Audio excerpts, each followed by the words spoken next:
Muito bom dia a todos. Eu gostaria de cumprimentar o coordenador da mesa, o professor Lyndon Johnson, a professora Thelma e o professor Felipe, a quem eu agradeço esse convite para o Sindileges fazer parte desse debate com o Sinasef, que é um sindicato importante, tem sido um grande parceiro nesse debate sobre a Previdência Complementar. A gente iniciou esse debate mais fortemente em abril do ano passado, quando o projeto ganhou força no âmbito do Congresso Nacional. Nós sempre tivemos a parceria do Sinasef, seja nos encontros, seja nas ações no Congresso Nacional e nas manifestações aqui em Brasília, o que foi de grande valia e contribuiu muito para que esse projeto não tivesse sido aprovado no ano passado e a gente tenha feito um grande debate no Congresso Nacional. O projeto foi aprovado, lamentavelmente, porque lutar com o mercado financeiro é uma tarefa árdua e muito difícil. E nós tivemos que lidar com a falácia do governo federal, que apresentava números que são completamente equivocados, e por isso o Sindileges já lançou uma campanha e nós gostaríamos que tivesse uma adesão nacional de uma campanha em favor da verdade dos números da Previdência do Servidor Público Federal. Os números apresentados pelo governo, inicialmente o governo apresentava um déficit de 52 bilhões. E a partir de vários estudos que nós fizemos, nós desconstruímos esse mito. Nós dissemos, não, 45% desse número apresentado no ano passado é o gasto com aposentadorias e pensões de militares e servidores do Distrito Federal custeados diretamente pela União. Nada mais, nada menos que 24 bilhões de reais.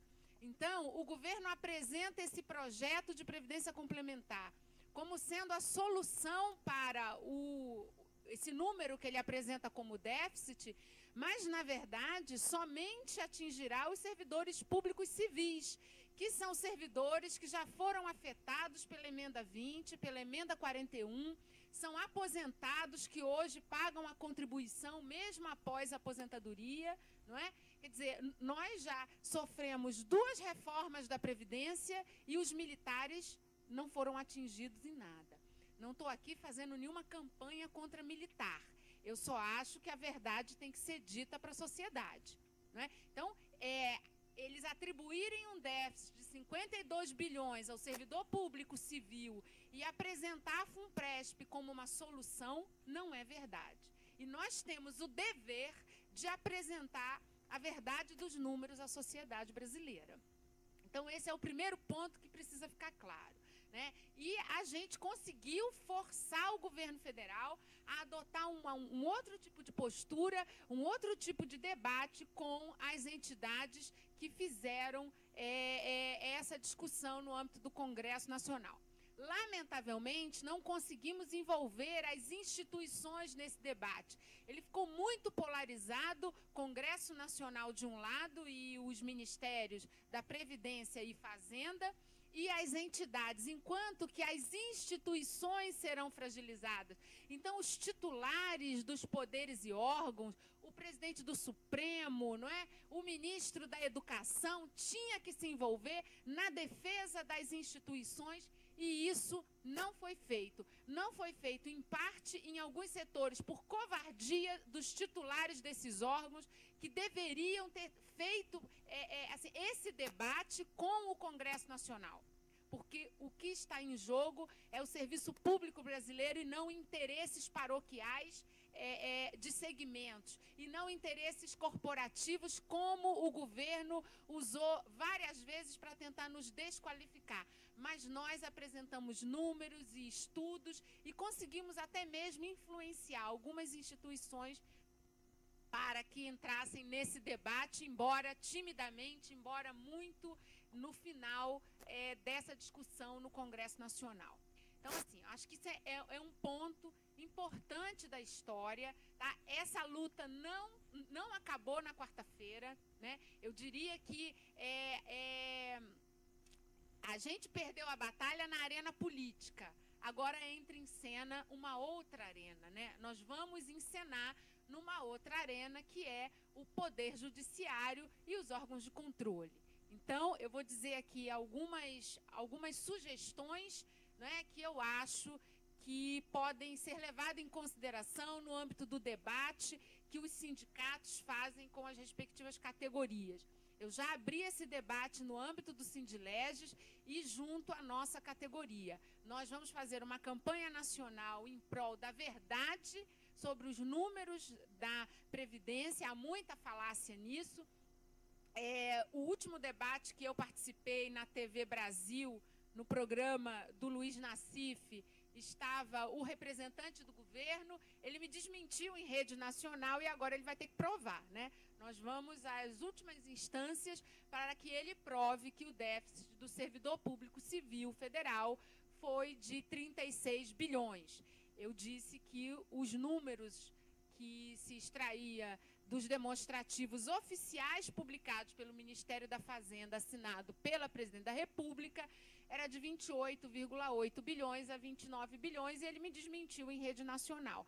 Então, agora, ele vai ter que comprovar isso nas instâncias competentes, porque nós vamos judicializar, inclusive, essa questão, e vamos requerer ao Tribunal de Contas da União que faça uma auditoria nesses números para que a verdade seja dita por um órgão competente à sociedade brasileira. Os demonstrativos fiscais apontam que a necessidade de aporte de recurso do Tesouro Nacional em 2011 foi de 29 bilhões, considerando os gastos da União com os ex-territórios do Amapá e Roraima. Então, sem esses territórios, chega os tais 28,8 bilhões. E por que a União tem que fazer esse aporte, né, para os servidores? O governo não diz isso, mas existem alguns fatores que os sindicatos precisam explorar e precisam debater essas questões até para mudar o cenário que está aí. Então, vamos lá. A União ficou até o ano de 1993 sem contribuir à contribuição patronal. As empresas sempre contribuíram de 20% a 22% do salário global dos empregados para o INSS. A União não contribuía com nada. De 93 a 2003, a União contribuiu apenas com 11%. Servidor com 11%, a União com 11%. Ora, as empresas contribuem com 22%, em média. A União era o pior dos patrões, né? Ela contribuía apenas com 11%. Apenas na emenda 41, em 2003, é que a União passou a contribuir com 22% do salário bruto, que é limitado a R$ 26.700, é o teto do ministro do Supremo. Então, apenas a partir da emenda 41 é que a União se aproxima do que as empresas privadas contribuem para o INSS. Então, assim, como é que eu vou falar em equilíbrio? Como é que eu vou dizer que eu tenho que ter equilíbrio se uma parte importante do financiamento da Previdência não contribui? Então, não tem mágica. Eu não tenho como, entende? Não dá para ter equilíbrio, realmente. Então, na verdade, esses 29 bilhões que a União aportou no ano passado, uma boa parte, que não tem cálculos atuariais para isso, e isso os sindicatos podem exigir, ainda que tardiamente, que seja feito esse levantamento, uma parte disso é o financiamento que deixou de ser feito no passado. Não é? Durante um bom tempo, todo mundo sabe que o dinheiro da Previdência foi destinado para construções faraônicas. É óbvio que Previdência complementar, eu não estou falando de Previdência complementar, a nossa Previdência Pública do passado, o recurso foi usado para fazer Brasília, Ponte Rio-Niterói, sei lá, outras obras faraônicas. Nada contra os investimentos do país, tá certo? Mas vamos dizer a verdade para a sociedade. Então, hoje o que se paga é o financiamento desses investimentos. E aí, o governo não apresenta dessa forma para a sociedade. Ele apresenta como se nós fôssemos um grupo de privilegiado que mama na teta do governo. É assim que somos apresentados para a sociedade, de uma forma leviana e que coloca a sociedade contra o servidor público. E assim, esse é um papel importante dos sindicatos, desconstruir esses mitos. Então, isso é muito importante. E uma categoria, né, de professores tem profissionais qualificados que podem contribuir com esses estudos, com esses levantamentos e com o trabalho de conscientização dos alunos. É preciso debater essas questões com os alunos, porque a qualidade do ensino é diretamente afetada pelas políticas que são adotadas nesse sentido. Então, esse é um outro ponto assim que eu acho importante ter em mente, tá certo? Porque o governo, ele chega, ele só apresenta o número, de uma forma fria e bastante leviana. Então, cabe a nós, que temos um pouco de conhecimento e que consegue desconstruir, né, o governo, a gente fazer isso. Então, assim, o que o governo quer com essa previdência complementar? Né? Esse é um projeto que vem de longo prazo. Eu acho que tem, sim, um compromisso com o mercado financeiro, mas acho que também tem um grande equívoco de como que a Constituição prevê regras para servidores públicos. Então, eu vejo o governo está capturado por pessoas que são do setor privado, do movimento sindical do setor privado, das fábricas, nada contra as fábricas, mas as pessoas precisam ter consciência de que o modelo que a Constituição desenhou para o empregado do setor privado é completamente diferente do modelo desenhado para o servidor público. Vamos elencar algumas diferenças para ficar claro. O servidor público, ele é concursado e ele só tem direito à aposentadoria, que não é mais integral. Então, o primeiro equívoco que hoje ainda se reproduz, já foi assim, mas hoje não é mais, nós não temos direito à aposentadoria integral.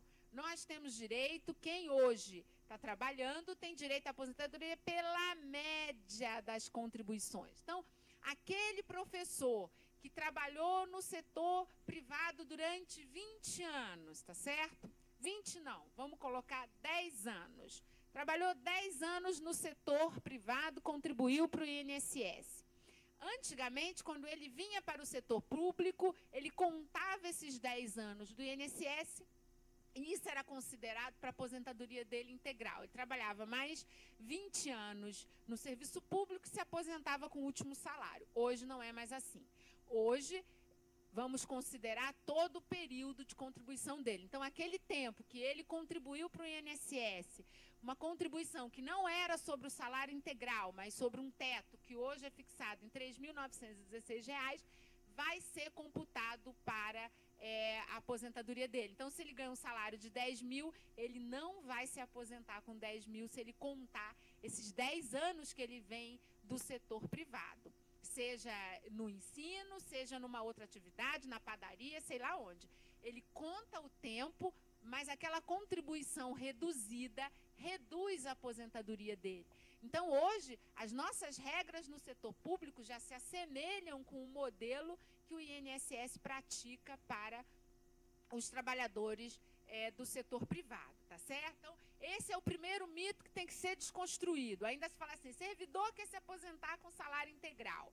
Né? Não é bem assim. Isso tem que ser esclarecido para a sociedade, principalmente para a mídia, que reproduz esse discurso que eu diria que não é nem falacioso, é desconhecimento mesmo. O governo é que é falacioso ao dizer isso para a mídia e para a sociedade brasileira.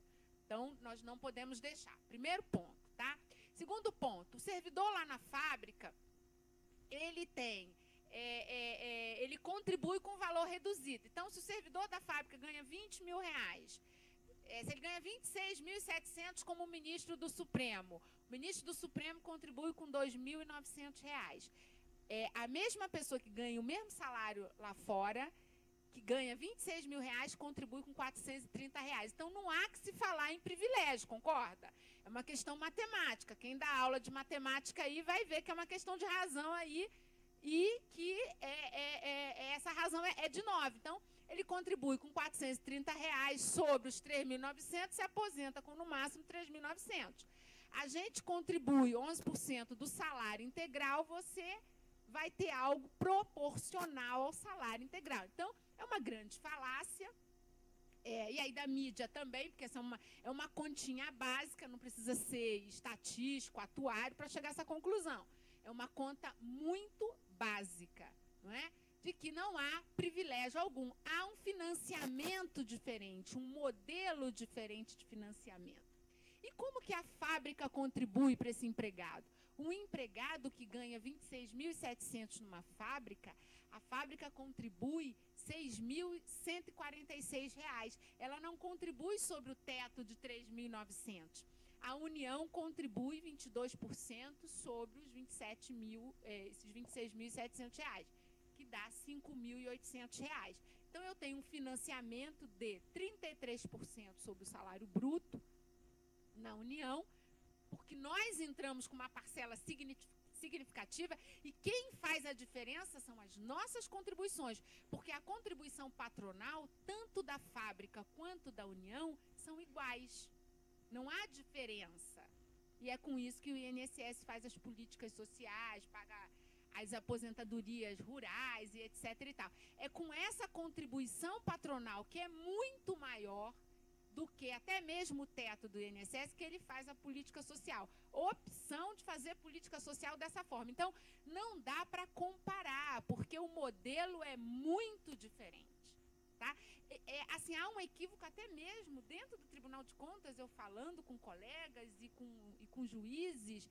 Falei, gente, a fábrica ela contribui 22% sobre o salário bruto. Não, é sobre o teto do INSS. Eu falei, não, vamos ler a lei. E a lei é clara.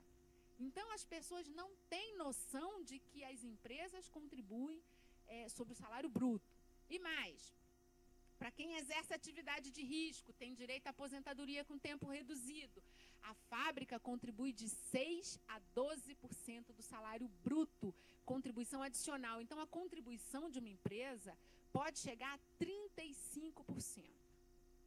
A União contribui alguma coisa para os professores que se aposentam com tempo reduzido? É óbvio que essa conta não vai dar certo. Se a Constituição ela garante a aposentadoria com proventos integrais aos professores, né? Reduz 5 anos. As mulheres reduz mais 5. As mulheres estão fritas com essa previdência complementar. E eu vou dizer por quê, né? Então, nós temos que nos mobilizar fortemente, porque as mulheres serão as maiores prejudicadas. Porque a lógica de mercado não é a lógica constitucional. A Constituição garantiu um direito para a mulher de reduzir 5 anos. Aí, garantiu para a categoria de professores da educação básica que se aposente com menos 5 anos. Então, a mulher são 10 anos de diferença em relação a um homem que não tem redução nenhuma de tempo de contribuição. É óbvio que o cofre da Previdência Complementar vai ser completamente diferenciado. A possibilidade de acúmulo de reserva vai ser muito diferente. E é óbvio que essa mulher vai se aposentar com muito menos. Então, eu tenho um direito constitucional sendo comprometido por uma lei que instituiu a Previdência Complementar. Então, esse é um outro ponto que os sindicatos, as entidades das categorias de ensino precisam se debruçar, principalmente a educação básica. Acho muito feliz esse encontro para que a gente tenha a oportunidade de debater isso e vocês possam disseminar isso junto à categoria, tá certo?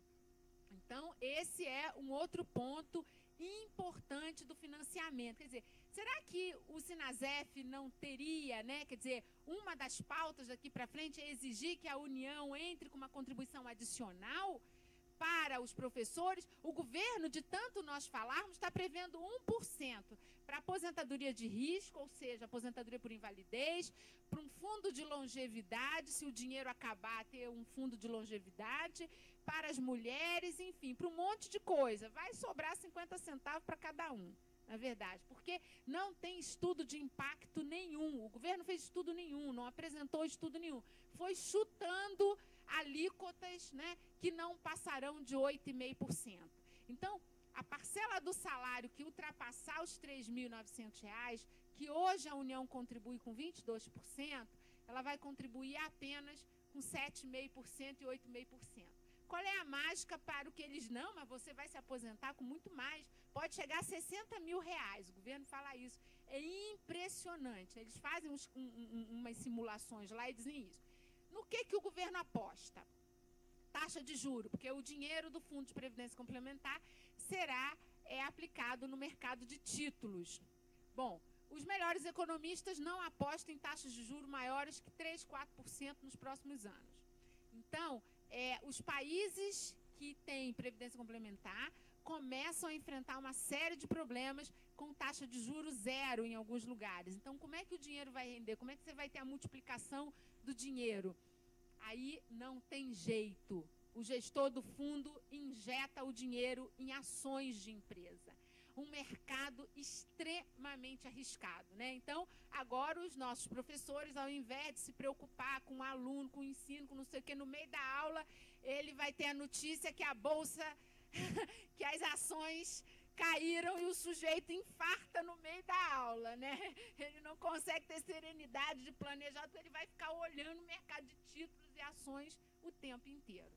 Então, assim, isso tira uma tranquilidade do professor. E se as ações caírem, significa que o principal pode ser reduzido significativamente. Então, não é poupança que eu coloco e se a poupança não render nada, o principal está lá. Mercado de ações não é isso. Comprei ação, a ação estava valendo R$1, a ação caiu para 10 centavos, perdi o principal que apliquei. Então, é um mercado que não é um mercado de previdência. Previdência não é isso, tá certo? O mercado de previdência complementar ele é muito válido para eu fazer sozinha, para a empresa me dar como um benefício adicional, como auxílio alimentação, plano de saúde, essas coisas. Não é para substituir o modelo de previdência pública. Porque eu tenho categoria de risco. O que a União vai fazer com a Polícia Federal quando subir o morro e o sujeito levar 5 tiros e ficar inválido? Aí ele vai dizer assim, aprovei a PEC 270. A PEC 270 é só para quem entrou, para os novos policiais não serve. Ele vai ter que...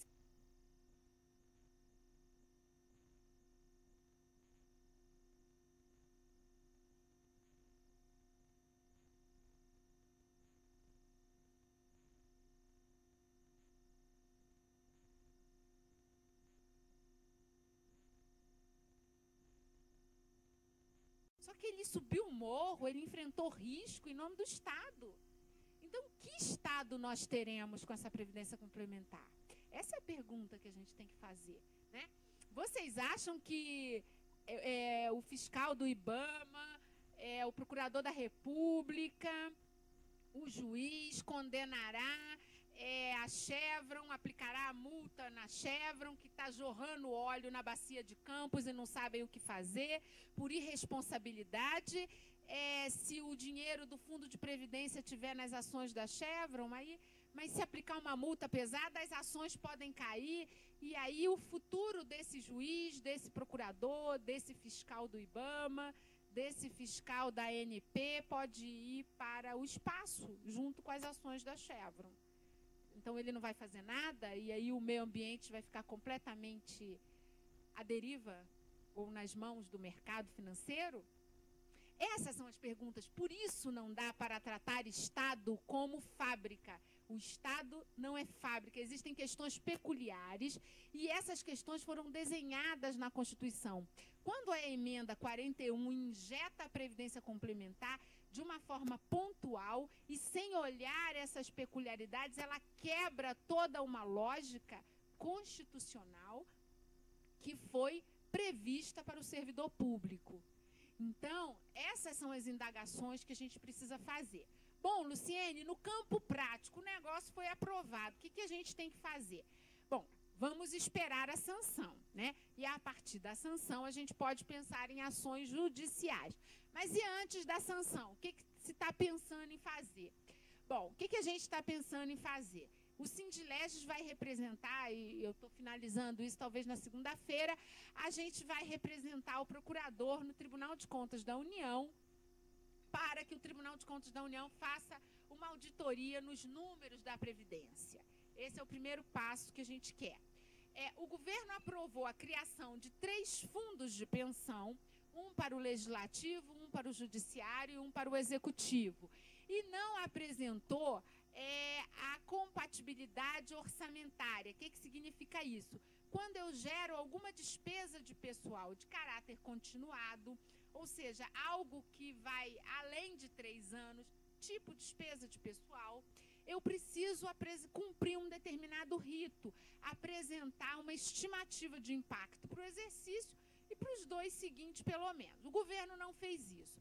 Em termos de aposentadoria, eu estou tratando de um tema de longo prazo. Então, o governo tinha que fazer uma projeção para pelo menos 35 anos, que é o período da transição. Então, assim, qual é o estudo que tem que ser feito? Eu tenho que fazer um estudo assim, quantos professores vão aposentar nos próximos anos? Ninguém sabe.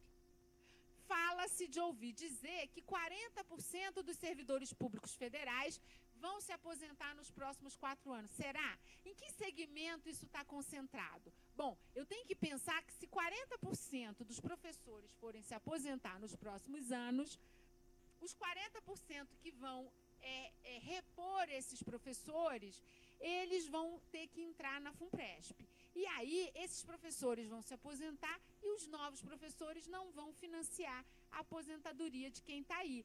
Então, nós vamos nos aposentar e quem vai pagar a nossa aposentadoria é o Tesouro Nacional. Isso significa o quê em termos práticos? Isso significa aumentar o déficit da Previdência nos próximos 35 anos. Eu só consigo alimentar o mercado financeiro com as contribuições dos novos servidores se o Tesouro custear as nossas aposentadorias, porque o próprio governo disse, não, o direito adquirido está preservado.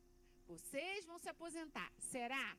Por quê? Com o aumento do déficit da Previdência, o que vai acontecer? O próximo presidente da República, eu aposto com qualquer um aqui, na campanha vai dizer, temos que aprovar uma reforma da Previdência, porque o déficit está aumentando de uma forma incontrolável, e vai aumentar mesmo, é o custo de transição.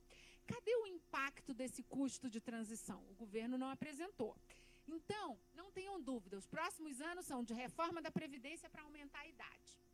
Nossa, de quem está trabalhando. Que aí não tem direito adquirido, né? Já está sacramentado até pelo Supremo. Então, não tenham dúvida de que vão aumentar a nossa idade. E mais, a próxima medida é aprovar um fator previdenciário. Eu poderia apostar a alíquota, 30%. Ou seja, equiparar as aposentadorias às pensões. Hoje, as pensões, elas são de, no máximo, 70% da média, que a média vai ser de R$ 3.900, pelo regime próprio. É óbvio que vão estender isso para a aposentadoria e ainda vão alegar assim, temos que dar o mesmo tratamento do regime geral. No setor privado tem fator previdenciário, temos que aprovar um fator previdenciário para o serviço público também. Alguém duvida disso? Alguém acha que vai ser diferente o cenário? Esse é o cenário. Por isso nós lutamos tanto para que o governo apresentasse a estimativa de impacto, para que a gente pudesse mostrar para os parlamentares o impacto é esse. E o debate poderia ser diferente. Por que o governo não apresentou? Porque ele sabia que a dinâmica no Congresso seria diferente se tivéssemos esses números. A gente não tem como chutar. A gente precisa ter acesso à base de dados de cada poder e órgão. E isso não para por aí. Antes da própria reforma, que nós vamos amargar, se não fizermos nada, nós vamos amargar uma reforma e a lei de responsabilidade fiscal. Quem é que não ouviu dizer assim, não vai poder dar o piso aí dos professores de educação básica, os estados não podem, os municípios não podem. Eu acredito que muitos devam dar aula aqui também em escolas estaduais e municipais. Não pode dar o piso, seguir o piso, porque a lei de responsabilidade fiscal não permite. Alguém já ouviu esse discurso? Né? Pois é, a lei de responsabilidade fiscal estabelece que ela estabelece o limite de pessoal. E nesse limite, eu tiro as aposentadorias e pensões pagas com as contribuições. Mas as contribuições dos futuros colegas vão para o mercado de títulos. Elas não vão ser usadas para pagar as nossas aposentadorias. Então, eu vou ter um aumento vertiginoso da despesa líquida com o pessoal. Em pouco tempo, os poderes, o executivo talvez leve um pouco mais de tempo, mas descumprirá limite de pessoal. E aí, se começar a se aproximar do limite de pessoal, não tem plano de carreira, porque a LRF veda. não tem contratação de novos servidores, porque o aposentado continuará pressionando o limite de pessoal. Então, se contrata o novo, tem que pagar o novo que entra no limite e quem saiu também fica no limite, porque não tem contribuição. Por isso a contribuição. O modelo de repartição simples, ele é fundamental para manter o equilíbrio fiscal. Se eu quebro essa lógica, eu tenho uma interferência direta na política fiscal. E aí, gente, é muito difícil aumentar o limite de pessoal. E aí é amargar um congelamento por uma via indireta fortíssimo nos próximos 35 anos. Esse é o cenário que se pode vislumbrar e que o governo fugiu e por isso correu tanto para aprovar essa previdência a toque de caixa, porque se a gente começa a municiar o debate com a verdade, os parlamentares e a mídia talvez até fizesse ela tivesse uma outra postura, que não teve, tá certo? Então, essa é uma questão que precisa ser vista com muita clareza. E o que nós vamos fazer? Nós vamos tentar, no Tribunal de Contas da União, representar para que o tribunal faça o estudo, a estimativa de impacto, faça estudo atuarial no âmbito do órgão Tribunal de Contas, porque o Sindilege não tem legitimidade para fazer isso em outros poderes. Mas o sindicato do Poder Executivo, como o Sinasef, tem toda a legitimidade para fazer isso. Então, entrar na Justiça ou fazer uma representação ao Ministério Público Federal para que o Ministério Público exija essas estimativas do Poder Executivo, as estimativas que não foram apresentadas no Congresso Nacional. Então, esse pode ser um caminho para a gente começar a fazer esse debate. Isso até antes mesmo da sanção. Já pode, segunda-feira, fazer isso, tá certo? A gente vai fazer e depois eu compartilho com vocês os fundamentos que nós usamos para fazer isso. E, em fazendo isso, a gente já prepara o mandado de segurança no Judiciário, para o Judiciário dizer assim, olha, enquanto não apresentar a estimativa de impacto, não pode criar o fundo. A gente tem argumento na Lei de Responsabilidade Fiscal para fazer isso. Então, não deixa criar o fundo, que aí os próximos professores, se alguém tiver em vias de ingressar, ingressa na regra antiga. Então, essa é uma medida que nós vamos adotar.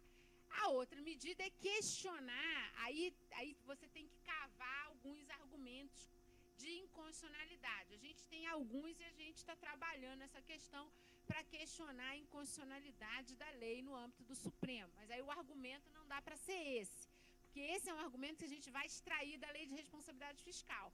Não pode aumentar a despesa de pessoal sem estimativa de impacto. Não tem estimativa de impacto. Tem uma nota técnica da Câmara e tem um mandado de segurança do deputado João Dado, que entrou no Supremo para que fosse apresentada a estimativa de impacto. Então, existe uma prova cabal de que não foi apresentado. Então, não pode criar as fundações enquanto não tiver esse estudo, porque a gente possa conhecer. Isso é um fôlego que a gente pode adotar. Outra questão, assim, já me encaminhando para o encerramento, né, que eu devo ter aqui, porque seria legal a gente abrir para um debate.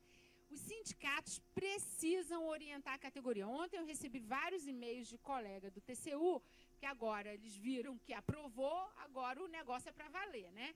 Ah, Luciene, o que vai acontecer comigo, meu plano de carreira? O seu plano de carreira vai ficar mais difícil, porque agora a margem que eu tenho de pessoal para o Tribunal de Contas da União, a Câmara tem um limite de pessoal, o Senado outro. No Poder Executivo, felizmente, o limite é consolidado entre todos os órgãos e entidades da indireta, mas no Legislativo não é assim, cada um tem seu limite pessoal. A margem que eu tenho de expansão vai ter que ser para incorporar o custo de transição da Previdência Complementar. Então, vai ficar mais difícil conseguir plano de carreira, vai ficar mais difícil contratar novos servidores. Eu já falei, como eu já tinha falado durante o nosso debate. E mais... o que eu faço? Então, tem que ter um cuidado especial com os servidores que ingressaram a partir de 2003. Já na emenda 41, que não tem direito à paridade e não tem direito à integralidade da aposentadoria. Esse pessoal é um grupo, constitui um grupo que acha que a Previdência Complementar pode ser um negócio da China. eu vou administrar as minhas reservas, eu não vou botar na mão do governo, porque eu não confio no governo, e etc. e tal. Não está nas mãos do Estado é uma temeridade. Por quê? As pessoas tendem, faz a sua reserva, aí queria comprar um carro, estou precisando da entrada no apartamento, meu filho está querendo estudar na Europa, meu filho está querendo estudar em outro estado e não tem dinheiro, então vou lançar a mão desse dinheiro. Então, administrar uma poupança, né, administrar a previdência e ter o domínio sobre esses recursos é uma coisa perigosa, né? Não é todo mundo que está preparado para isso. E os problemas surgem, né? Para o Estado é uma maravilha, porque ele se desonera de você. E se no meio do caminho você sofre um acidente, ou tem algum problema de saúde, tem que se aposentar, problema é seu. Para o Estado seria ótimo, né? Mas eu não posso pensar um Estado democrático nessas bases. Um Estado democrático tem que ter um programa de seguridade social de verdade. E previdência complementar, o modelo é securitário. O que significa isso? É seguro. Significa, se eu pago, eu tenho, se eu não pago, eu não tenho. É igual o plano de saúde nos Estados Unidos. Não tem SUS. Quem não tem dinheiro morre na calçada. Ok? Então, esse modelo securitário não combina com o conceito de uma previdência como nós temos na nossa seguridade constitucional. Seguridade não é isso. Seguridade não é... Bradesco, Unibanco não fazem seguridade. Eles fazem negócio. E negócio não combina com risco. Empresário e risco, ele quer o tempo inteiro fugir do risco. Então, o modelo de previdência, se você contribui os 35 anos, você até pode ter alguma coisa se em condições normais de temperatura e pressão. Crise internacional, com a crise internacional de 2009, os fundos de pensão da Europa perderam 5 trilhões de dólares, 20% dos ativos. Recompor isso, gente, é uma história. É uma geração para recompor isso. Tá certo? Então, com certeza, os segurados desses fundos de pensão da Europa e dos Estados Unidos vão amargar perdas significativas. Já amargaram. Então, não dá para confiar em mercado financeiro. Principalmente uma atividade sensível como na educação, né? Então, assim, os sindicatos precisam orientar. O servidor que fizer a opção, ele vai ter direito a uma aposentadoria de até 3.900 pelo regime próprio. Aí, a título de um benefício especial que embute um fator previdenciário, reduz, ele garante apenas até 80%, então é média de 80%, já é o fator previdenciário dentro desse benefício especial. E o que conseguir acumular na previdência complementar. Se tiver algum problema no meio do caminho, alguma doença e etc., a previdência complementar abre o cofrinho. Tem meia dúzia de moeda, então você pega essa meia dúzia de moeda e divide pela sua expectativa de vida. Acabou o dinheiro, paciência. Vive com os 80% da média que os 3.900 poderão te garantir.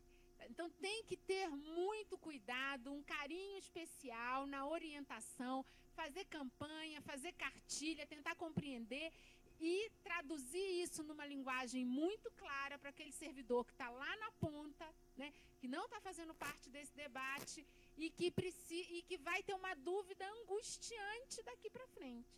Eu opto ou eu não opto? Eis a questão. E aí, o sindicato tem um papel importantíssimo nessa orientação. Eu não aconselho ninguém a optar. Aconselho os sindicatos se mobilizarem para a gente tentar um parlamentar para apresentar uma PEC, acabar com essa possibilidade de previdência complementar, a gente lutar para que esses fundos não sejam instituídos, para que a gente leve o máximo de verdade para o âmbito do judiciário e façamos um debate que não foi feito no Congresso Nacional com números técnicos, né? Mas para isso a gente precisou obrigar, fazer com que os órgãos de controle que têm a competência, Ministério Público da União, e Tribunal de Contas da União obrigue o Poder Executivo a apresentar a estimativa, porque ele não apresentou no Congresso Nacional, usou o rolo compressor e aprovou esse projeto draconiano, esse projeto nocivo para o serviço público e para o Estado brasileiro. Bom, essas são as considerações que eu acho assim, mais importantes num momento como esse. Acho que não cabe aqui fazer o debate que eu já fiz antes, né? Em que a ideia era explicar melhor a Previdência. Eu acho que a gente está num momento de arregaçar as mangas, que o trabalho agora vai ser muito maior que o trabalho que nós tivemos no âmbito do debate no Congresso Nacional, porque agora, gente, é orientar a categoria, né? E os servidores que estão aí e os próximos que vão ingressar. Para finalizar mesmo, importante, o servidor que já entrou no serviço público, estadual, municipal ou federal, que migrar para a educação, fizer um concurso, saiu do município e veio para a esfera federal, ele não entra na FUNPRESP. Então, assim, ó, a FUNPRESP não é todo concursado, não. Vocês têm que ficar de olho, porque os órgãos de recurso humano nem sempre têm uma boa clareza sobre Previdência.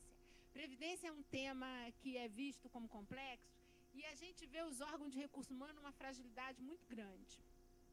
Recurso humano, em geral, é depósito de servidor problemático, que não quer trabalhar, que não se dá com a administração, enfim. Aí bota todo mundo lá no recurso humano. E não necessariamente são pessoas especializadas. Então, tem que ter cuidado com a Secretaria de Recursos Humanos do Poder Executivo, tá certo? E aí, assim, se o concursado, olha lá na lista do concursado, se ele já é servidor municipal, estadual ou federal, de uma outra carreira, que migrar para a educação, não tem que entrar na FUNPRESP. Porque a FUNPRESP é para quem não, hoje, o sujeito ele está no setor privado, ele não faz nada, saiu da faculdade, fez concurso para o Serviço Público Federal. Aí ele será alcançado pela FUNPRESP. Então, não é para todo concursado. Tem que ter cuidado e tem que orientar, porque os órgãos podem ter uma tendência de querer empurrar esses servidores para a FUNPRESP.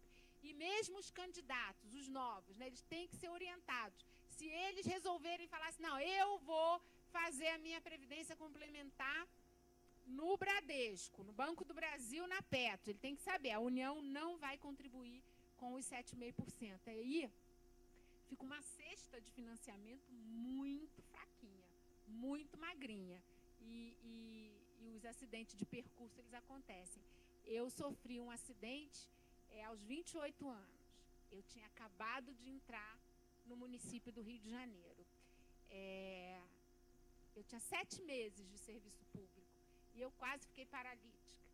Então, eu sei que os acidentes de percurso, eles acontecem e eles não escolhem idade. A aposentadoria não é uma prerrogativa do idoso. Qualquer um de nós está sujeito a ter que se aposentar amanhã, né?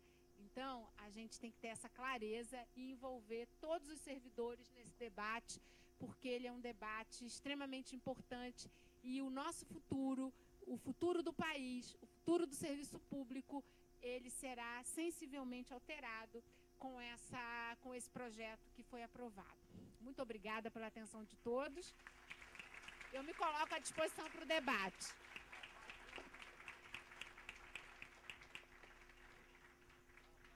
Não, gente, só um minutinho, por favor. Só um minutinho. Obrigada, Luciene, pela brilhante explanação. Gente, ó, nós temos um informe, tá, para passar para vocês, antes de passarmos para os debates. O coletivo...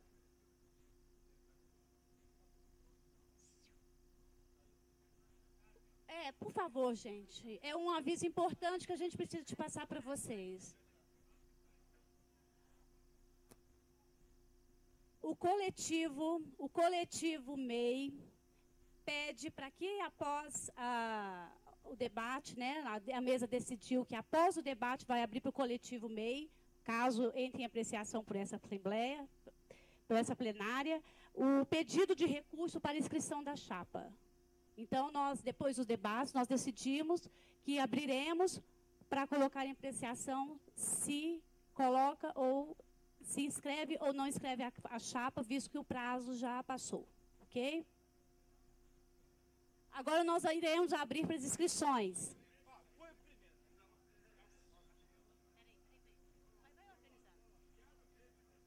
A mesa definiu. A mesa definiu que serão 3 minutos para as perguntas. Conforme o número de inscrições, faremos um bloco de 5 perguntas. Ok?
Gente,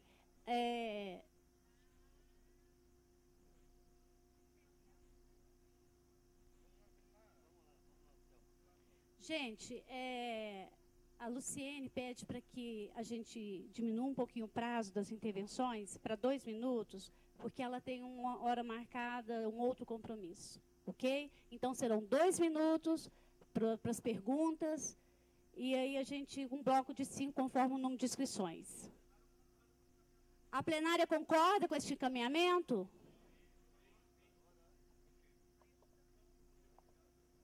Bom, eu vou chamar o inscrito e o próximo em seguida, ok? Primeiro inscrito, Reinaldo Martins. E o próximo, Fabiano Gondinho. Primeiro é o Fabiano Gondinho e em seguida, Reinaldo Martins. Começa a marcar então. Bom dia, gente. Meu nome é Fabiano, sou do IFRJ. Quero falar de 3 coisas.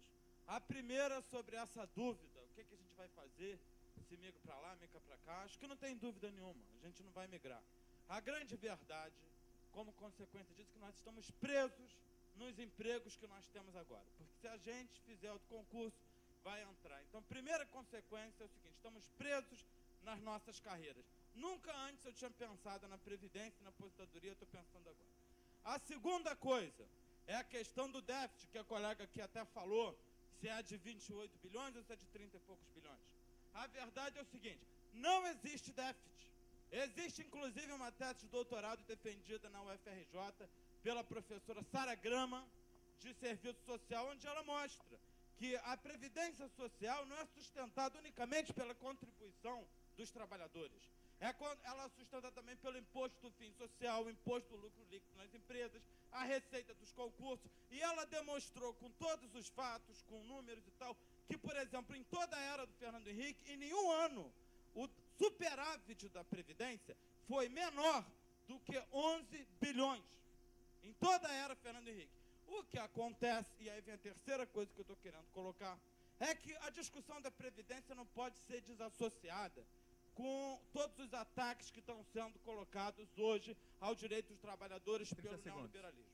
Nesse sentido, não dá para falar da Previdência e nem fazer aqui uma proposta de luta contra a Previdência que não passe também contra a luta contra a privatização, a luta contra pela defesa dos direitos do serviço público, a luta contra a desregulamentação do mercado. Conclua. Já? Ou seja, não dá para desassociar o que é a Previdência de tudo isso, não é? Conclua. Próximo inscrito, Reinaldo Martins, em seguida, Laílson Almeida. Estou colocando os crachás aqui em cima. E na fala Bem, gente. do terceiro, nós iremos encerrar, ok? As inscrições. Bem, Tempo, gente, bom dia a todos. É bom a gente colocar o que passa aqui pelo Brasil, não é diferente do que está passando na Europa e alguns países aí pelo mundo. É um Estado mesmo, uma tentativa mesmo de retirar dos trabalhadores, da população, para atender a lógica do capital. E aqui no Brasil não é diferente. Poucos aqui estiveram, ou alguns aqui estiveram, em 93, em 2003, naquela grande manifestação da reforma da Previdência, e muitos aqui que estão também acreditavam que o governo, aqueles que estavam na manifestação da reforma da Previdência, eram os loucos, eram os desvarados, porque esse governo ia dar resposta para o conjunto dos trabalhadores. E aí a mídia nos jogou contra essa população, e muitos aqui ainda apostaram no PT em 2004, no PT em 2008, e querem ainda apostar no PT nas próximas eleições. Nós temos uma tarefa. A Previdência, ela é evitária, já tem comprovação da auditoria cidadã, tem tese, enfim, mas há um incremento do governo de jogar, desqualificar esses estudos para exatamente buscar através do fundo de pensões, que com o fundo de pensões, os maiores fundos de pensões que a América Latina tem, nós é que iremos financiar para jogar para os banqueiros, os investimentos do servidor público seria para a melhoria do serviço público. Então esse ataque é um ataque que não está focado em uma política hegemônica neoliberal instalada no mundo. E aí está exemplo da Grécia, da França, está exemplo da Espanha, que está em greve, os trabalhadores da Espanha estão em greve, Madrid está parado 30 segundos. e outros locais lá em Madrid. Assim, agora nós temos uma tarefa. Por exemplo, eu quero conclamar os companheiros aqui da Bahia para dizer um não nas prefeituras municipais do PT, para dizer um não ao governo Wagner e seus aliados, senadores do PT, que votaram todos na reforma da Previdência PLC anteontem. Então, companheiro, nossa tarefa é essa. Ir lá e negar, não só na Bahia, mas em todo o Brasil, esses camaradas que não são camaradas do PT, esses nefastos do PT, que atacam os nossos direitos. Essa é a nossa tarefa, que as eleições municipais estão aí na nossa frente. Próxima inscrição, Laílson, em seguida, Luiz Vicente.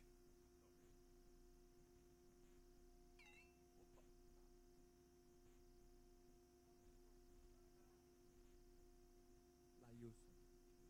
Bom, vou ser rápido. Moção de repúdio à aprovação do PL. Os delegados do SINASEF reunidos no 26º SINASEF, no período de 29 de 3 a 1º de abril, em Brasília, considerando que, primeiro, a aprovação do PL, eu vou resumir, a aprovação do PL constitui um ataque brutal às conquistas históricas dos servidores públicos federais, particularmente a integridade do salário, além de condenável privatização da Previdência do setor público, que constitui uma suspeita benécia ao setor financeiro. 2. Todos os debates e informações que fundamentaram a aprovação do famigerado FUNPRESP ocorreram a partir de dados falsos e manipulados, como foi colocado aqui. 3. O processo de aprovação do citado PL, principalmente no Senado, ocorreu de forma assodada, vergonhosa e vexatória. A proposta passou por 3 votações no mesmo dia 28. Comissão de Assuntos Sociais, CAIS, Comissão de Constituição e Justiça e Cidadania, CCJ, e aprovação em votação simbólica, que coloca em xeque o caráter ético e moral dos parlamentares enquanto representantes do povo. 4. Após a aprovação do projeto, que representa uma colossal transferência de recursos para o sistema financeiro, aprofundando a política neoliberal do governo e ampliando o processo de acumulação do capital poupado dos bancos privados, a ministra de Relações Institucionais, Ideli Salvato, 30 segundos. Gostaria de ir com uma ponderação para terminar, para concluir. Em atitude lamentável e deplorável, anunciou a liberação de recursos relativos a emendas parlamentares, o que definitivamente revela as relações de promiscuidade e do chocante fisiologismo que marca o funcionamento do Congresso. Enfim, repudia veementemente a forma como se deu o processo de tramitação e aprovação do Congresso Nacional e a postura autoritária do governo Dilma, ressaltando a traição do discurso histórico do PT. Tempo. Inclusive, inclusive a última campanha eleitoral presidencial pautada por um forte apelo antiprivatizante. Ok, tempo. Estou terminando. Que com certeza assegurou votos de amplos setores do eleitorado à candidata. Infelizmente, terminando, infelizmente, as articulações entre o Congresso Nacional e o Poder Executivo revela e escancara indiscutivelmente execráveis relações de promiscuidade e a nefasta prática fisiológica Tempo, do companheiro. Toma lá e DK, que conduz Tempo. a uma submissão insaciável da ganância do capital Ok, financeiro. obrigado, companheiro. Obrigado.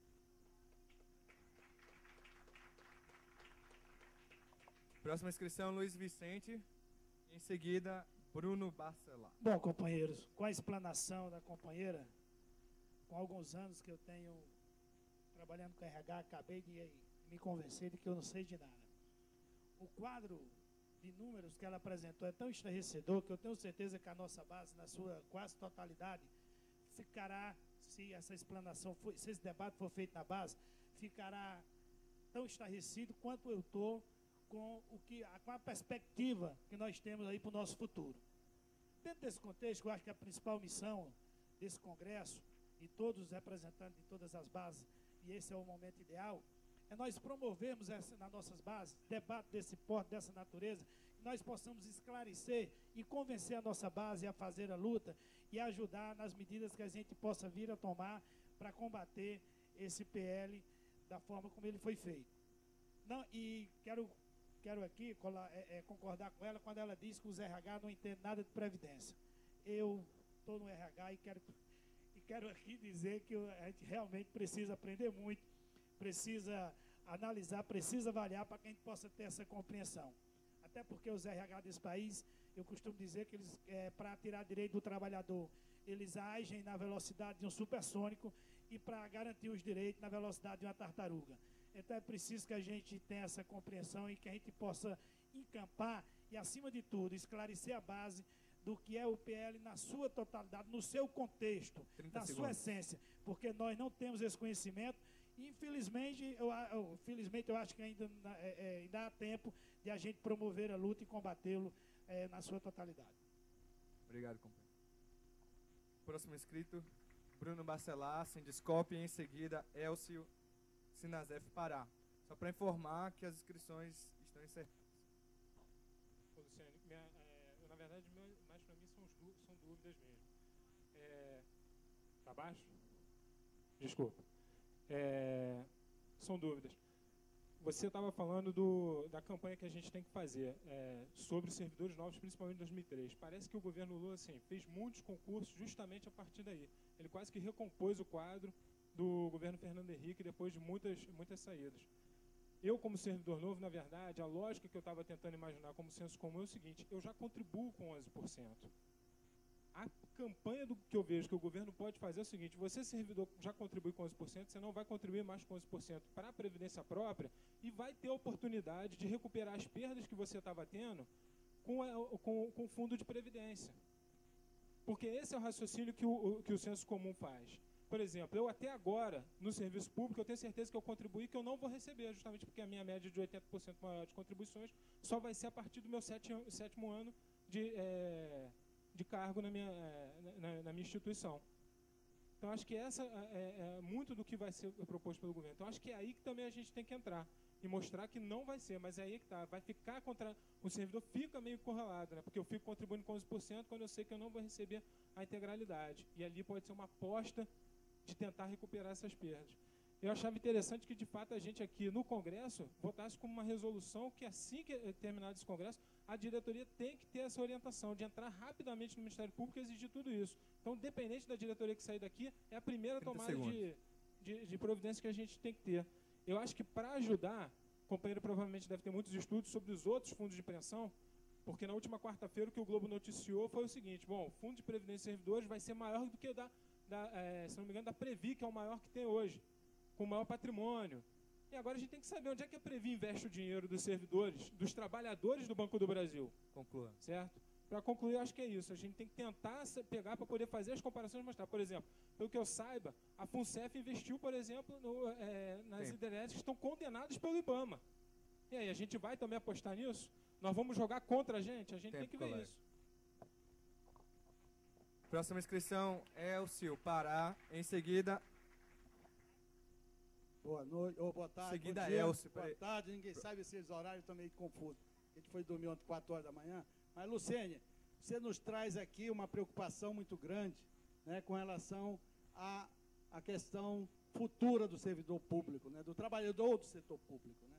E a gente tem colocado em outros fóruns do SINASEF, e nós temos que nos preocuparmos também com a questão da saúde e da segurança do trabalhador enquanto na ativa, porque a gente vê que, como você mesmo colocou, a preocupação, o nível de preocupação que fica o trabalhador dentro da sua sala de aula, muitas vezes com uma sobrecarga horária de serviço, né, os assédios morais, as preocupações que tem com relação à sua atividade e as péssimas condições de trabalho diante da expansão da rede que foi colocada ontem, também pelo Valério, com relação que as doenças que estão sendo identificadas nos ambulatórios médicos, dentro dos institutos, não é mais aquela questão da dor de barriga, dor de cabeça ou uma prisão de ventre, mas é a doença mental e psicológica. E, assim, esse PL, que muitas vezes a gente tivemos lutas, né, para combatê-lo, e ele vem esmagando, né, de cima e embaixo, e cada vez mais preocupando o trabalhador, o servidor, o professor e o técnico administrativo da nossa rede. Isso nos preocupa muito grande, e aí eu concordo com o colega aqui. Nós não temos que fazer só na Bahia, não, porque no estado do Pará, os deputados estaduais, nós listamos publicamos dentro do nosso site os deputados federais que votaram inicialmente a favor desse PL, e os senadores também agora. Então, eu acho que nós temos que fazer uma grande campanha contra o assédio moral, contra as perseguições e retaliações dentro da rede federal de ensino, no país como um todo, fazendo uma campanha ferrenha para combater esses ataques que nós estamos sofrendo pelo governo federal. Obrigado. Obrigado. Próximo inscrito, Elcio José. Tá? Em seguida, a gente vai abrir para a resposta da palestrante. Tá? Elcio Salinas.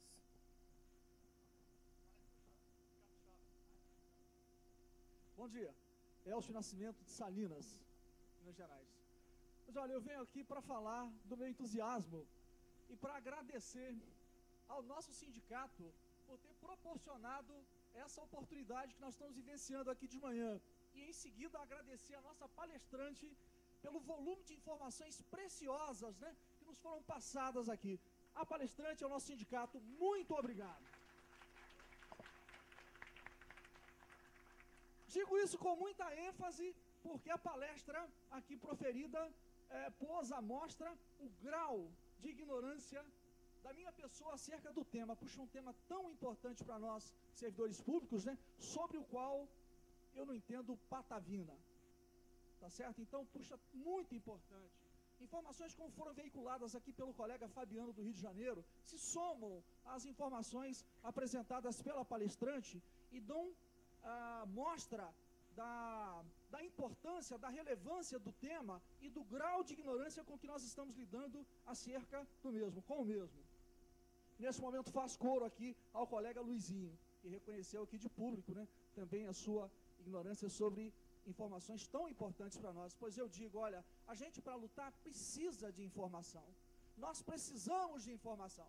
E eu digo a vocês, fui empossado recentemente, né, como um dos coordenadores da seção sindical de Salinas. Nós temos ali os nossos colegas, alguns dos nossos pares, alguns da diretoria, outros da base, tá certo? Eu digo a vocês, na impossibilidade de levar essa palestrante para proferir uma palestra desse nível, para falar diretamente com os nossos colegas da base, nós vamos requerer a direção nacional do SINASEF cópia dessa palestra para mostrar, para exibir para os nossos pares em Salinas.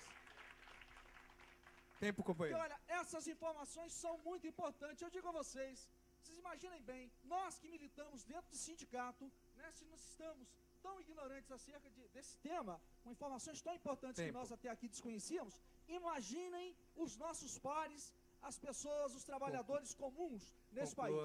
Conclua. Muito obrigado. Novamente, olha, o meu pleito aqui é de gratidão ao meu sindicato, ao nosso sindicato e à nossa palestrante. Obrigado. Muito obrigado. Bom dia. Bom, vamos passar a palavra agora para Luciene. Vamos ver se eu consigo, né? O Elcio me emocionou. Eu vou começar pelo item 7 do Elcio. Eu estou visivelmente emocionada.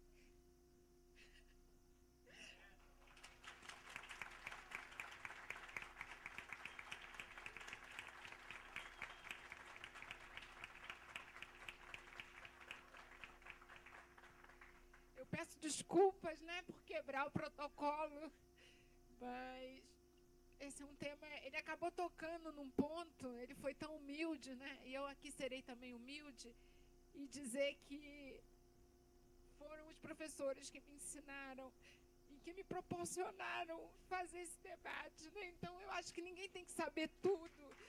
E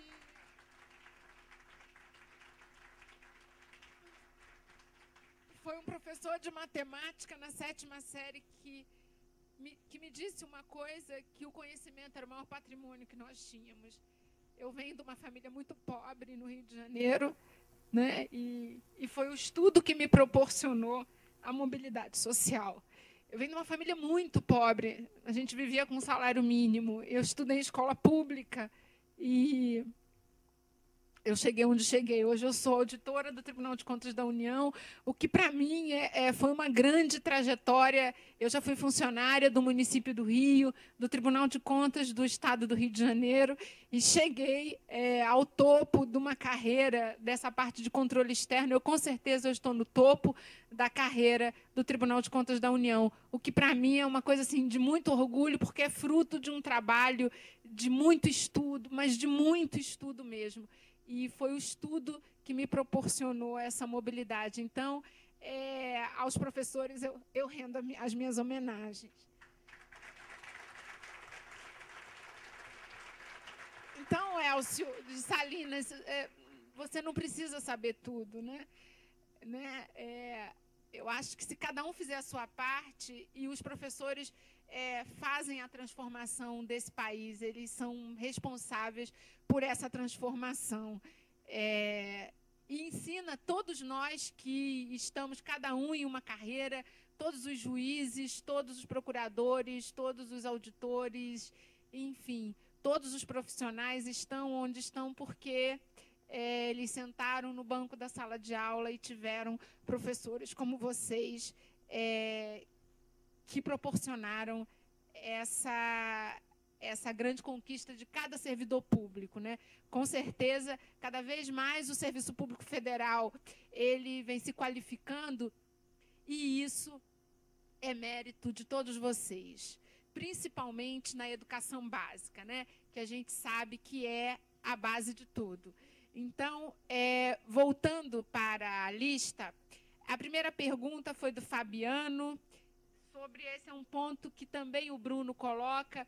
Então, assim, eu até falei isso no final da minha palestra, mas foram tantas informações. Se fizer outro concurso, quem já é servidor público, que fizer outro concurso, não é alcançado pela FUNPRESP. Então, isso precisa ficar claro. Nós não estamos engessados, tá certo? Agora, o servidor que saiu da faculdade, aquele profissional que trabalha no setor privado, que faça um concurso para o serviço público federal, é que vai, ou ele opta pela FUNPRESP, ou ele fica sem nada. O regime próprio da União só vai garantir a ele R$ 3.900, tá bom?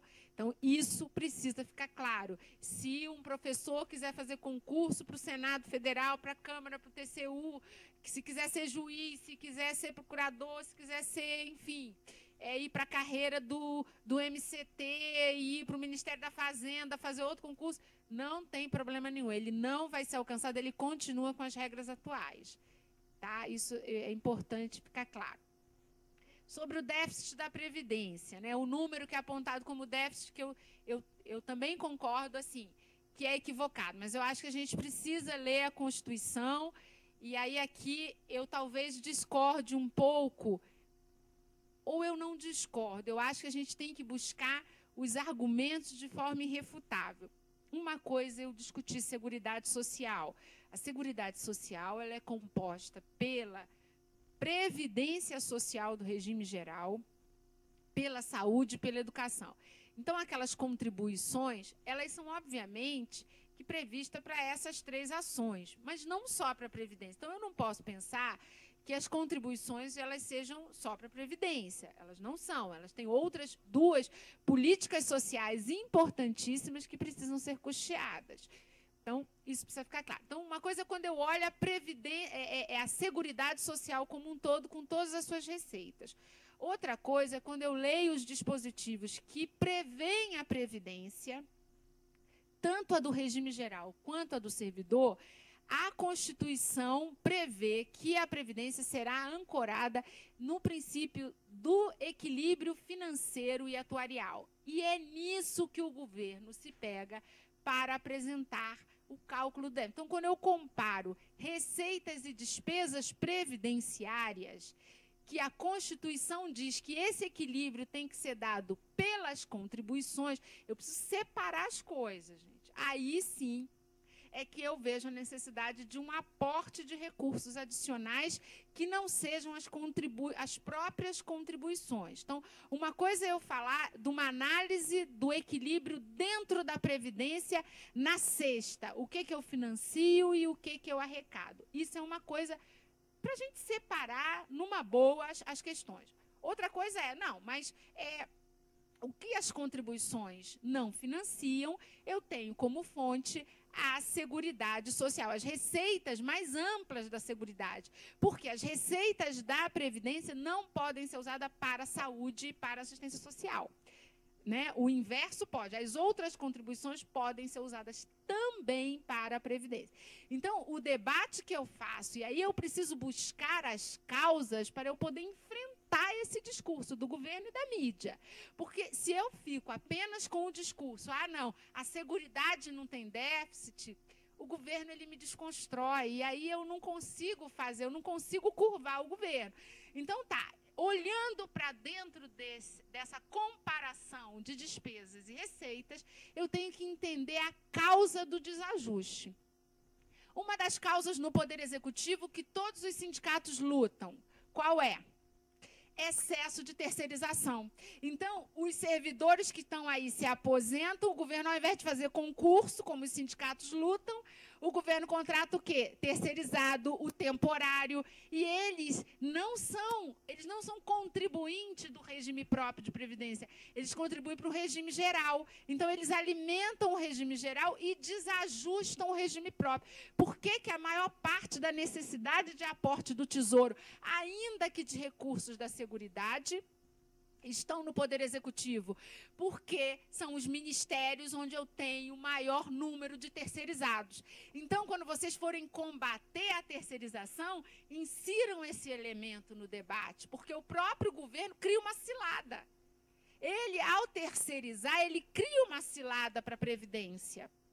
Porque eu tenho servidores antigos se aposentando e tenho um monte de terceirizados, cargos em comissão. Cargo em comissão, cargo temporário e terceirizado são contribuintes do INSS. Então, a nossa Previdência ela fica desfalcada. Então, eu preciso analisar a questão de uma forma ampla. Quando eu falei das secretarias de recursos humanos, obviamente eu não quero ser ofensiva com ninguém, mas essa é uma realidade e cabe aos sindicatos qualificarem esse debate, fazerem estudos, terem assessorias jurídicas para colocarem em xeque e não acreditar em tudo que a Secretaria de Recursos Humanos nos diz. Eu boto em xeque o departamento de pessoal lá do TCU toda hora. Mas manda e-mail para os secretários, é assim negativo, não é assim não, apresenta estudo, entende? Então, a gente tem que realmente ter um nível de consciência. O que acontece comigo é que eu acabo trabalhando numa área de política fiscal e eu sou obrigada, eu fiscalizo essa área na União. Então, o meu conhecimento ele não vem de uma atividade sindical, né? Eu empresto para o sindicato um conhecimento que é próprio do meu dia a dia, né? Que todos vocês me ensinaram.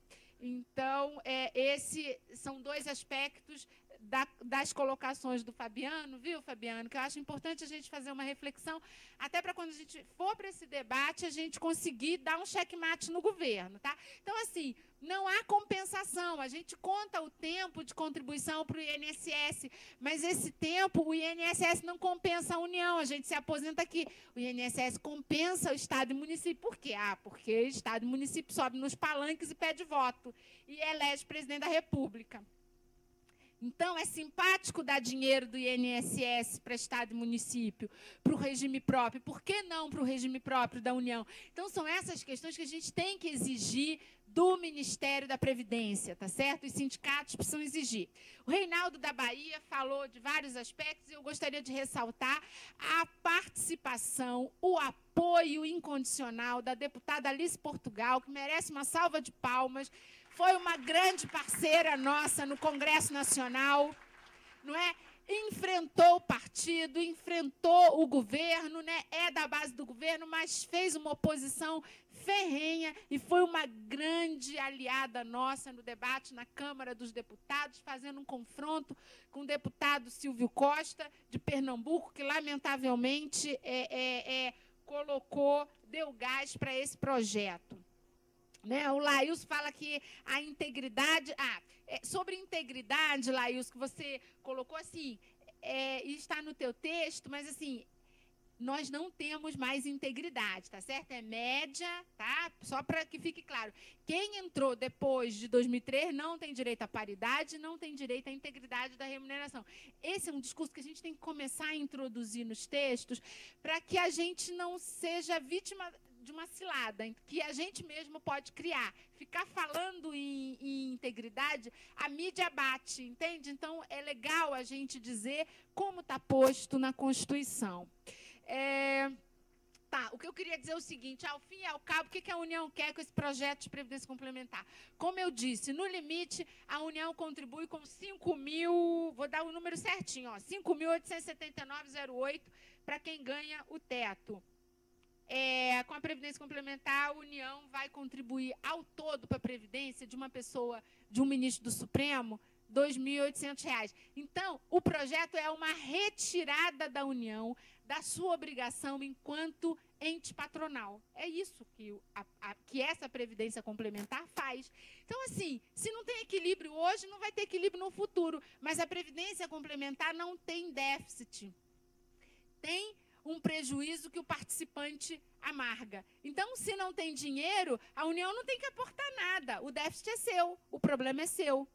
Entende? A jogada é essa. Então, a União retira a participação e bota todo o ônus na mão do servidor. Então, isso é uma questão que tem que ficar também bastante clara. O Bruno, acho que uma questão, Bruno, eu já esclareci, né, que é essa questão de que você pode fazer concurso para o Ministério de Ciência e Tecnologia, não vai ter nenhum problema, tá? Os futuros professores que nunca tenham passado pelo serviço público que vão ter problema. Podemos ter problemas, e aí tem que ter clareza, e a gente pode ter que travar uma batalha judicial. A Previdência Complementar é da União. Estado e município não tem Previdência Complementar, um monte. Só São Paulo criou. Aí, vamos supor, a jogada pode ser assim, o professor faz um concurso lá para o município, aí ele entra no serviço público municipal. Ora, eu não tenho norma geral, aí depois ele vem e faz concurso para a União. Vamos ter uma grande batalha judicial se, em que momento ele... Então, aí esse professor é que engessado. Se ele entra no município, se depois ele faz concurso para a União, como é que uma lei específica da União vai interferir na vida do cidadão se ele entra lá no Estado ou não? Entende? Então, aí a gente talvez possa ter, inclusive, uma brecha para lutar por futuros servidores que hoje faça concurso para o município e daqui a um mês faça concurso para a União. Eu indico fazer isso e brigar na justiça. Então, esse é um ponto, né? O governo não quer que servidor agora faça opção. Se for contar com a vontade do governo, ele não deve fazer campanha, a não ser que a Secretaria de Recursos Humanos do Ministério da Previdência, do Planejamento seja desavisada a ponto de fazer isso sem analisar a política fiscal. Mas o Ministério da Fazenda não quererá.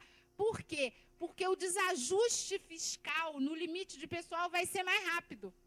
Então, o governo tem ciência disso, que tem uma ligação intrínseca entre contribuição e apuração do limite de pessoal. Então, não é provável que o governo faça uma forte campanha para os servidores aderirem, não. Agora, os servidores é que, descrente da Previdência, ele pode querer fazer. E mais, ele não vai ter redução de contribuição nenhuma. Porque, na verdade, a União quer que o servidor contribua 11% mesmo para a FUNPRESP.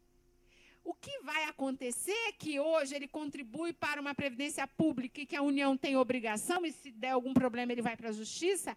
Na Previdência Complementar, ele se coloca numa situação de risco da maior parte do salário. Tá? Então, isso tem que ter muito cuidado. Esse é um ponto assim que precisa ter cartilha, precisa ter bastante cuidado para elaborar. Se vocês puderem fazer alguma parceria com a Anfip tem trabalhos interessantes, eles são especialistas nisso. Eu não me comprometo, porque assim, eu estou muito envolvida com a regulamentação da emenda 29. Então, a partir de agora, eu vou mergulhar de cabeça na operacionalização da Lei Complementar 141, que fixou aí as regras para apuração do mínimo da saúde, e eu estou muito envolvida com isso. Então, eu não me comprometo a fazer uma cartilha dessa, mas a Anfip, e até porque a Anfip tem profissionais assim, que são auditores da Receita Federal, que fiscalizam essa parte previdenciária, eu acho que seria uma grande parceria. Bom, como funciona nos fundos? Eu tive no dia 19 no programa do Luiz Nassif com o diretor administrativo da Petros, né? O que está acontecendo? Por que o governo briga e não quer uma entidade de natureza pública? Porque o governo quer resolver tudo por regulamento. Ele não quer se submeter ao princípio da legalidade. Ele não quer o Congresso definindo mais nada sobre previdência complementar. E o que é que esses fundos de pensão fizeram? Em previdência complementar, a gente tem um plano de benefício definido. Eu defino quanto eu quero ganhar e traço um plano de financiamento. E eu tenho um plano de contribuição definida. Eu defino quanto eu contribuo. E quanto eu vou receber lá no futuro? Não sei, meu amigo. Tudo depende do mercado. O que foi aprovado para a gente é esse pior. Tudo depende do mercado, tá? Bom, mas as estatais e as empresas privadas, o plano que elas adotaram durante anos foi de benefício definido. Então, o sujeito na Petrobras sabe com quanto ele se aposenta. Só que tem os acidentes de percurso no meio do caminho, crise disso, crise daquilo, e os fundos perderam dinheiro. Aí, as estatais estão adotando um negócio misto.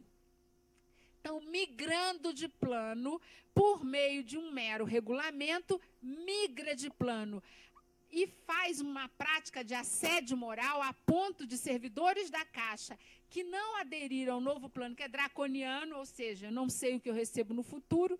Quem não opta por isso não teve plano de carreira, não teve a melhoria salarial. Chegou a esse ponto, a questão foi judicializada e a FUNCEF da Caixa Econômica aumentou a alíquota de 13,92% para 27% por um simples regulamento. Então, esse é o grande risco desse modelo. E por que é que o governo luta contra a natureza pública? Porque ele não quer se sujeitar a ter que aumentar a alíquota de 13, de 11 para 25, se sujeitar a uma batalha no Congresso Nacional. É só por isso. Então, é assim, fundo de pensão e assédio moral é um negócio que o sindicato tem que começar a se preparar, tá certo? Porque essa prática pode vir para a União também. Eu tenho que concluir, porque eu tenho uma consulta às 13 horas. O Elcio falou dessa questão aí do assédio moral. Eu acho que realmente é um ponto que preocupa. Essa prática pode se intensificar a partir de agora.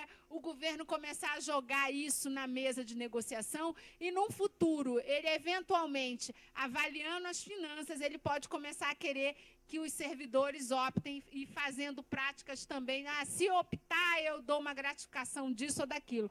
Se isso acontecer, a gente tem que denunciar ao Ministério Público do Trabalho e ao Ministério Público Federal. Bom, eu acho que eu respondi todas as questões. Eu preciso realmente ir embora, porque eu tenho uma consulta às 13 horas. Eu vou sair daqui voando.